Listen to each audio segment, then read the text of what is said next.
नमस्कार प्यारे बच्चों, कैसे हैं आप सब। आशा करता हूँ कि सब अच्छे होंगे। तो चलिए शुरू करते हैं। आज हम करेंगे वर्कशीट नंबर 96। ये हमारी इंग्लिश की वर्कशीट होने वाली है 28 अक्टूबर 2020 की। यहाँ पर बच्चे अपनी क्लास का सेक्शन लिखेंगे, इधर अपना नाम लिखेंगे और इधर अपने टीचर यानी अध्यापक का नाम लिखेंगे। आज हम पढ़ने वाले हैं फिर से यूनिट 1। यूनिट 1 में हमारा एक और चैप्टर है निहाज अलार्म क्लॉक। यहाँ पर इन्होंने यूनिट 1 लिख तो दिया है, लेकिन ये वाला चैप्टर इस वर्कशीट में हम नहीं पढ़ेंगे। ठीक है, इसमें हम फिर से वेकअप जो हमारी पोएम थी वही पढ़ने वाले हैं, जो सी फ्लेचर ने लिखी थी। ये हमारी इंग्लिश की टेक्स्ट बुक मैरी गोल्ड से है। चलिए एक बार हम पोएम को रिवाइज कर लेते हैं फटाफट। अगर आपने पोएम पढ़ ली है फिर भी मैं चाहूँगा कि आप एक बार उसे रिवाइज ज़रूर करें ताकि आपको वो और अच्छे से आ जाए। फिर हम इस वर्कशीट को शुरू करेंगे। ये देखिए, कुछ इस तरह का आपकी बुक का पेज दिखेगा। पोएम का नाम है वेकअप। आइए इसको पढ़ना शुरू करते हैं। वेकअप वेकअप यानी उठो उठो, इट्स अ लवली डे यानी एक बहुत ही अच्छा दिन है। ओ प्लीज़ गेट अप यानी हमें फिर से रिक्वेस्ट कर रहा है, प्लीज़ बोल रहा है। गेट अप यानी उठने के लिए। एंड कम एंड प्ले और बाहर आओ और खेलो। The birds are singing in the trees यानी पक्षी जो हैं वो पेड़ों पर बैठकर गा रहे हैं। And you can hear the buzzing बीज और हम सुन सकते हैं भिन भिनाती हुई बीज यानी मधुमक्खियाँ। तो मधुमक्खियाँ कैसी आवाज़ करती हैं? भिन भिनाने की आवाज़ करती हैं, तो उसको हम इंग्लिश में क्या बोलते हैं? बजिंग बोलते हैं। ये देखिए यहाँ पर एक चित्र भी बना हुआ है। आइए आगे बढ़ते हैं। यहाँ पर लिखा हुआ है वेकअप वेकअप यानी उठो उठो, इट्स अ लवली डे यानी ये एक बहुत ही अच्छा दिन है। ओ प्लीज़ गेट अप यानी उठ जाओ अब तो। एंड कम एंड प्ले और आओ और हमारे साथ खेलो। It's much too late to lie in bed यानी अब तो बेड में लेटे लेटे भी काफ़ी देर हो चुकी है। So hurry up you sleepy head यानी अब जल्दी करो स्लीपी हेड। स्लीपी हेड कौन होता है? स्लीपी हेड वो होता है जिसको बहुत ज़्यादा नींद आती है और वो बहुत ज़्यादा सोता है। वॉश एंड ड्रेस यानी नहा धो के आओ। एंड कम ऑन आउट और बाहर आ जाओ। Every one is up and about यानी हर कोई बाहर आया हुआ है और सब तैयार हैं। कौन कौन? द काव यानी गाय, हॉर्सेस यानी घोड़े, द डक्स यानी बतख, एंड द शीप यानी भेड़। द टाइनीस्ट चिकन यानी जो सबसे छोटी मुर्गी है। चीप चीप चीप और वो कैसी आवाज़ निकाल रही है? चीप चीप चीप की। वेकअप यानी उठो। ये पोएम लिखी है सी फ्लेचर ने। तो ये हमने पोएम पढ़ ली है। अगर आपको इस पोएम में कोई डाउट है, कोई लाइन आपको या कोई बात आपको समझ में नहीं आई है, कोई वर्ड आपको समझ में नहीं आया है, तो आप नीचे कमेंट सेक्शन में लिखकर पूछ सकते हैं। यहाँ पर हमने कुछ नए वर्ड सीखे हैं, जैसे कि लवली मतलब प्यारा, बजिंग मतलब भिन भिनाना, स्लीपी हेड कौन होता है? जिसको बहुत ज़्यादा नींद आती है, और टाइनीस्ट का मतलब होता है सबसे छोटा। आइए अब हम ये वर्कशीट कर लेते हैं। देखिए यहाँ पर लिखा है क्वेश्चन नंबर 1 में, dear students, by now you must have understood that waking up early in the morning is a healthy habit. यानी कि डियर स्टूडेंट्स, बाय नाउ का मतलब क्या है? अब तक। ठीक है, यू मस्ट हैव अंडरस्टूड यानी आपको तो समझ आ ही गया होगा कि सुबह उठना, सुबह जल्दी उठना, अर्ली का मतलब होता है जल्दी, वेकिंग अप का मतलब होता है उठना, इन द मॉर्निंग, मॉर्निंग में, इज़ अ हेल्दी हैबिट यानी ये एक कैसी हैबिट है? कैसी आदत है? अच्छी आदत है, हेल्दी आदत है, स्वस्थ आदत है। यानी अगर आप सुबह जल्दी उठेंगे तो आपका शरीर भी ठीक रहेगा, आप खुश भी रहेंगे। फिर क्या है? We can hear different types of sounds in the morning यानी हम सुबह सुबह अलग अलग तरह की आवाज़ें सुन सकते हैं। When you wake up in the morning what sounds do you hear यानी अब वो आपसे पूछ रहा है कि जब आप सुबह उठते हैं तो आप कौन कौन सी आवाज़ें सुनते हैं। चलिए, categorize the sounds that you hear in the morning into the columns given below. यानी वो क्या कह रहा है? हमें कैटेगराइज करना है। कैटेगराइज का मतलब क्या होता है? कि हमें अलग अलग हिस्सों में बांटना है उन आवाज़ों को जो आप सुबह सुबह सुनते हैं। कौन कौन से हिस्सों में? आइए देखते हैं। Sounds that you here inside your home यानी पहली कैटेगरी कौन सी हो गई? पहला हिस्सा कौन सा हो गया? वो आवाज़ें जो आप घर के अंदर सुनते हो। इनसाइड का मतलब क्या होता है? अंदर की तरफ। ठीक है, तो यहाँ पर हमें वो आवाज़ें लिखनी है जो हम घर के अंदर सुनते हैं। और दूसरा ग्रुप कौन सा हो गया, दूसरी कैटेगरी कौन सी होगी, दूसरा हिस्सा कौन सा हो गया, sounds that you here outside your home, यानी आउटसाइड का मतलब क्या होता है, घर के बाहर। तो इधर आप वो आवाज़ें लिखेंगे जो आप घर के बाहर सुनते हो। इधर साथ में एक आइडिया बॉक्स भी दे रखा है जहाँ से आप एक आइडिया ले सकते हैं, एक हिंट ले सकते हैं कि यहाँ पर आपको कैसे कैसे आंसर्स बताने हैं। चलिए ये पहले हम इस आइडिया बॉक्स को ही देख लेते हैं। पहली फ़ोटो में क्या है, ये देखिए यहाँ पर एक प्रेशर कुकर रखा हुआ है जिसमें खाना बन रहा है और उस कुकर की सीटी बज रही है।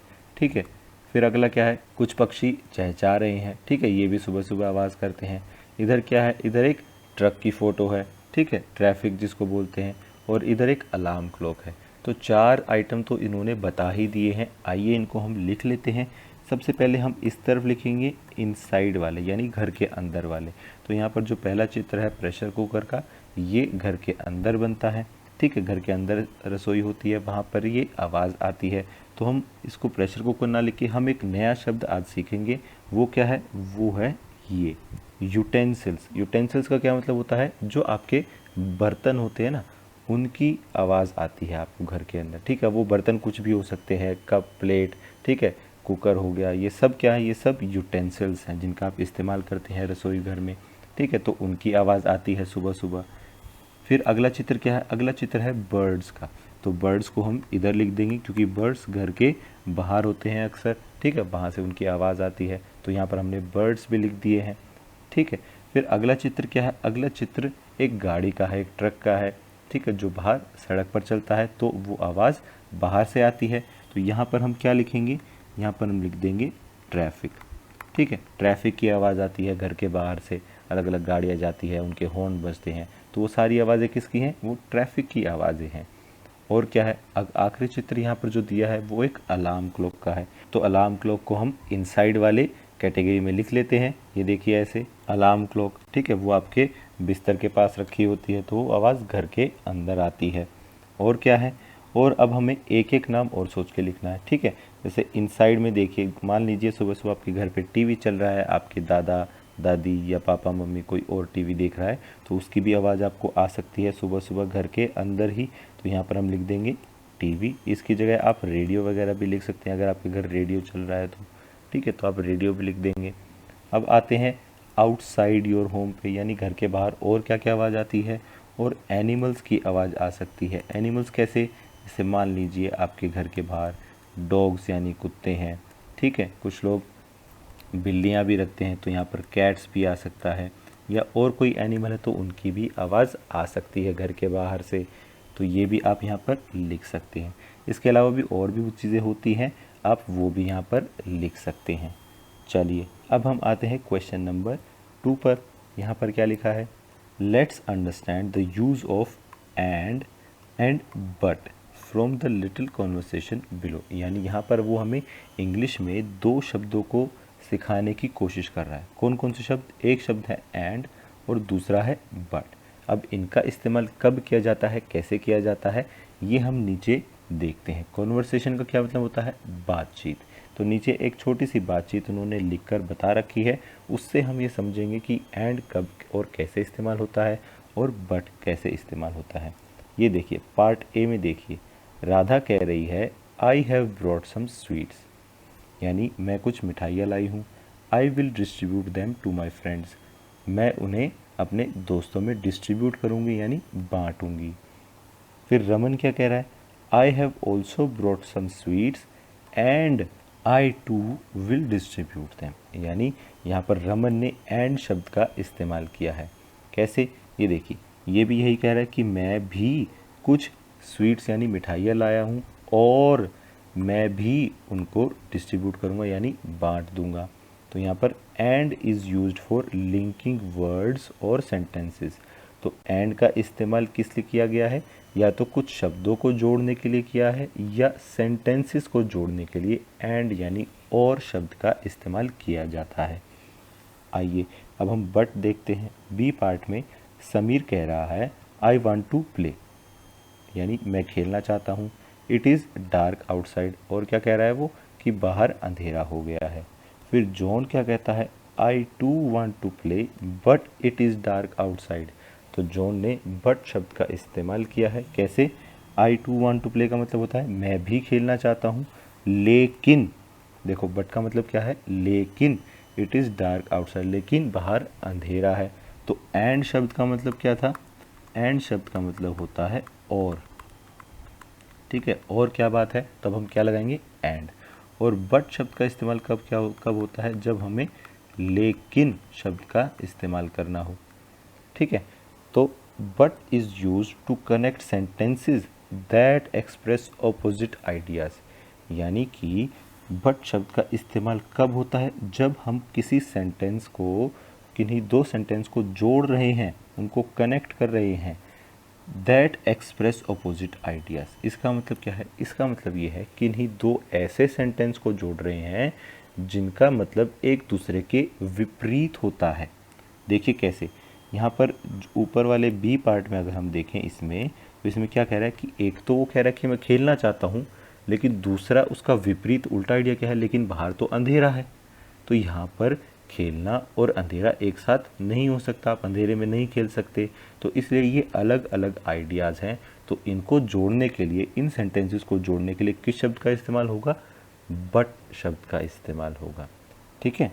क्योंकि इन दो वाक्यों में, इन दो सेंटेंसेस में अलग अलग चीज़ों की बात की जा रही है, अपोजिट चीज़ों की बात की जा रही है।